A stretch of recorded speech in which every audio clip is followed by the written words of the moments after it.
La maison, bonjour.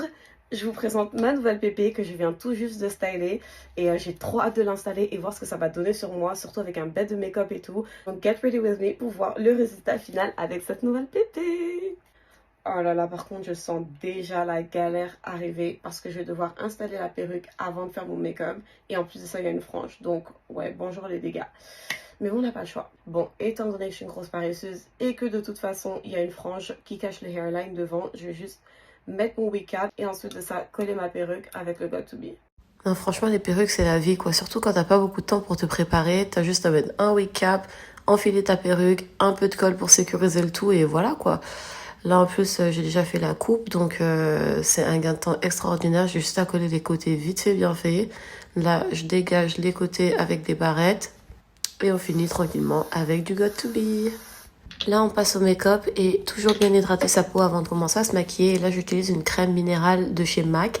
Et ensuite de ça, j'applique un primer de chez Elf Cosmetics. Alors, quand on a des cernes comme les miennes, pas le choix d'utiliser des color correctors. J'utilise ceux de la gamme LA Girl. Et ensuite de ça, je vais utiliser un concealer de chez Elf Cosmetics. Pour mon teint, je vais utiliser ce fond de teint liquide de chez Dolce Gabbana. Il est vraiment bien, mais il est pas très couvrant. Je dirais que la couvrance est médium à légère. Donc, si vous avez des problèmes de peau, ce serait peut-être pas le meilleur fond de teint pour vous, mais il donne vraiment un teint lumineux et limite dewy. Pour faire mes sourcils, j'ai utilisé une teinte rouge bordeaux de ma palette Morphe et Jaclyn Hill. Et là, on passe au contouring, ma partie préférée. Pour sculpter mon visage, je vais utiliser le matte stick de chez Fenty Beauty. C'est vraiment un produit que j'adore. Franchement, le contouring, c'est une étape indispensable de ma routine make-up. Franchement, je peux pas m'en passer.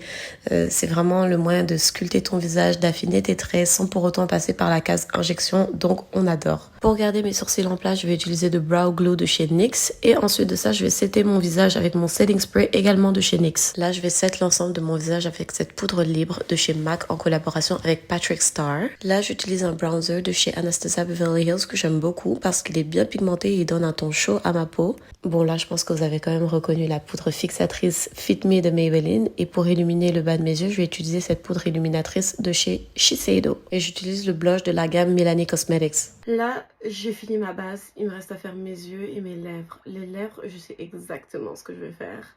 Mais les yeux, j'en ai aucune idée. Étant donné que pour faire mes sourcils, j'ai utilisé la couleur Jax de ma palette Morphe et Jaclyn Hill, que j'adore d'ailleurs.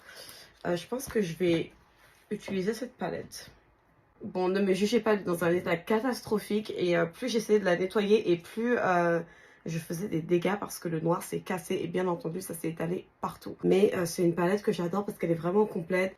Donc du coup, ben, je vais improviser avec cette palette et voir ce que j'ai envie de faire. Bon, je sais pas si vous avez remarqué dans ma façon de me maquiller, mais autant j'aime le full coverage, le full glam, mais je suis pas une personne qui va faire des trucs extravagants sur les yeux, donc je suis allée vers un look assez sobre et bien entendu, je me suis tachée partout. J'ai utilisé un crayon beige pour vraiment ouvrir mes yeux et ensuite de ça, liner, mascara et c'est fini. Bon, pour les cheveux, ça a été assez expéditif parce que j'avais déjà coiffé ma perruque, donc c'était vraiment histoire de faire des boucles et redonner un petit coup de fer à la frange.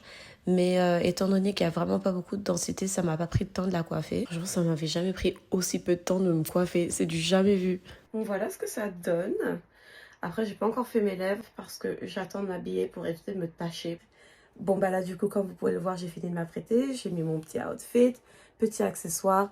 J'ai fait mes lèvres. Du coup, comme moi, j'ai un grand front, les coiffures avec les franges, en général, ça me va super bien. Et je vais pas me lancer des fleurs, mais le burgundy aussi, ça me va bien au teint. Ça me rend bronzée.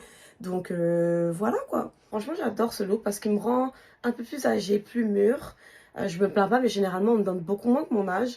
Et là, j'ai l'air de faire, voilà, plus femme fatale, on va dire. Et ouais, surtout que, bien évidemment, plus je prends de l'âge et plus mon style, ça s'agit un petit peu. Donc, j'espère vraiment que ce look final vous plaît. Et on se donne rendez-vous dans les commentaires.